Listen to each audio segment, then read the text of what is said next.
Порцелянова війна – фільм про стійкість та нестримність українського духу.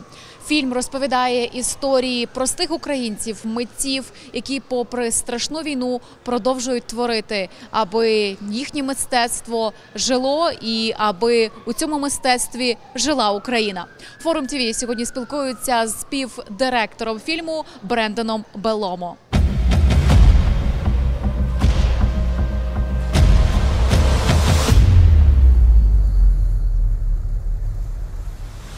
Ukraine is like porcelain, easy to break but impossible to destroy.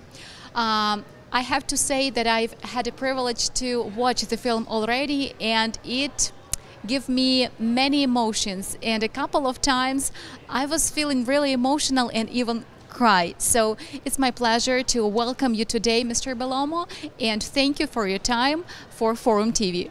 Thank you so much for having me on. It's great to speak with you. And thank you for your kind words about the film. It's such an important story to share with everyone in this world, not only the Ukrainian community, but all of us, because the outcome of this conflict, while it occurs within the borders of Ukraine, it truly affects the world. It's very important that people understand this perspective from within through the eyes of artists, my fellow filmmakers who helped tell this story. Наша робота у співавторстві, вона була, власне кажучи, питанням часу. Ми звичайні люди у надзвичайній ситуації. The film beautifully shows the resilience and the fragility of porcelain with the brutality of war. What inspired this metaphor, and how do you think it resonates with the broader themes of resilience and humanity? I think this metaphor is very, very unique to Anya and Slava because, in a sense, they chose to work in porcelain, which is an amazing surface for them to record their experiences as Ukrainians in this time in the war, and also with what their dreams are for a peaceful Ukraine in the future. And this incredible juxtaposition, this contrast that comes from something that can be broken but can never be destroyed. It really comes from their lives, their attitude as Ukrainians, and their resilience. While they are in the midst of conflict, they're still living their lives. They're still creating. They're not allowing the situation to change who they are. Instead, they're fighting for their identity and their culture and their families. В Україні це війна професійних нападників проти захисників-аматорів. Прилетіли. І що летять? Серед іншого письменників, музикантів, вчителів, художників. Much of footage was shot by everyday people amidst chaos. I was wondering how you approach integrating this raw footage into a cohesive narrative, and what challenges did you face? Well, it was incredibly challenging because we were separated by 6,000 miles. We didn't speak the same language. We were in different time zones, but we worked together over Zoom through an interpreter, and our collaboration was very close. My role, in a sense, was to co-direct with Slava, and part of this was creating an impromptu film school to show him how he could translate and how Andrei, our incredible cinematographer, could take his instincts as a painter and move those into cinema. It was a very personal story that Slava felt was not being shown in the news, and these emotional truths they wanted to share are critical. And at the same time, to maintain the integrity of this, we worked with fact checkers, military consultants, former Homeland Security consultants to really investigate everything that was being portrayed in the film and ensure the validity, the authenticity of it. Вони мають бути навчені настільки добре, настільки це можливо у цих умовах. По ній коротку очередь. Туди! Коли вони стирають цих людей, вони стирають Україну. Спротив злу має бути безкомпромісним. Mr. Bellomo, what drew you personally to this story, and how has working on this film affected your perspective on art, war, and humanity? Oh, that's a very big question. For me, this story was very personal. One of our producers grew up under Russian oppression in communist Poland, and she became a political refugee when her parents escaped.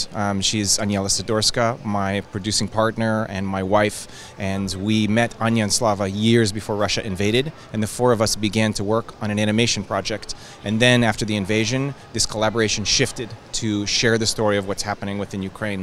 In terms of how this has affected me, as a filmmaker, I believe in the past, I used to think that stories find you, or that you go out and search for a story. But now I think that if you are really open to what your purpose needs to be as an artist and as someone in the world, there is an opportunity for something to seek you out, and you have to just change your life to do this. For me, this was a calling. It is the greatest honor of my life to help my friends in Ukraine to tell their story.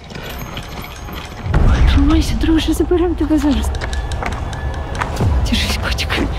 Все буде хорошо, ми тебе вивеземо.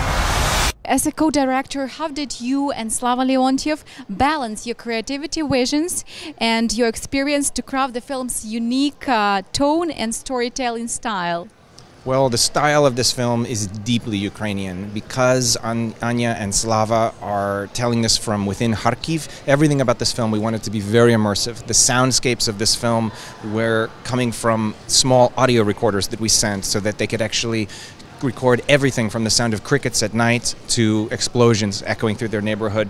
And the soundtrack of Porcelain War is Dakabraka, the most amazing Ukrainian band. And all of these things I felt bring just so many different levels of Ukrainian culture and experience into the film. Історії, що ми їх розповідаємо через мистецтво, це теж наш спротив.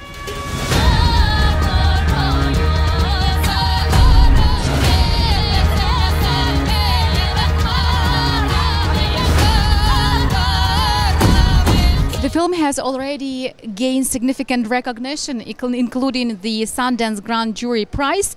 What message or emotion do you hope audience take away from this film today in Toronto? That resistance is possible, and that even within what can be considered an incredibly dark time, there is hope. You know, even when it seems that there's nothing that you can do, you can create new art, that culture can be preserved, and that even as peaceful civilian people, it is possible to resist and defend everything that you love. Людей не так, щоб складно не лякати, але важко заборонити їм життя. Україна зараз дуже схожа на порцеляну, крихка та така, яку неможливо зламати. Форум ТВ сьогодні завітали на презентацію фільму «Порцелянова війна» в Торонто. Роксолана Буяк, Костянтин Сніцар, Форум ТВ, Торонто. Україна як порцеляна, яку легко розбити та неможливо знищити.